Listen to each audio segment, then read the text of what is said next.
नमस्कार, टमाटरच्या पुड्या बनवत आहे। 3 टमाटे घेतल्यात, गरम पाण्यात टाकले आणि 2 मिनिटासाठी उकळून घेतल्यात टमाटे। 10 मिनिट थंड करून घेऊया, आसानीने छिलके निघतात।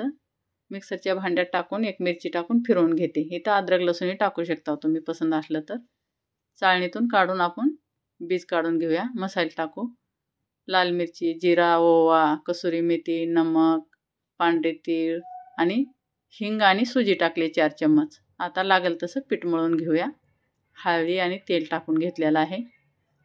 घट्ट गोळा करून घ्यायचा आहे आणि 10 मिनिटासाठी झाकून ठेवूया। आता मी 5 मिनिट असं मळून घेतलंय, मऊ करून हाताला तेल लावून। आता उंडे करून मी लाटून घेते। जास्त जाड ठेवायची नाही, आपल्याला पातळच लाटायची आहे। हे पहा, आपली पुरी तळलेली एक फुगून आली बाहेर आणि दुसरी टाकते। टम्म फुगून अशा कडक पुऱ्या होत्यात आणि लय वेळ हे नरम पडत नाहीत। लाईक, शेअर, सबस्क्राईब करा।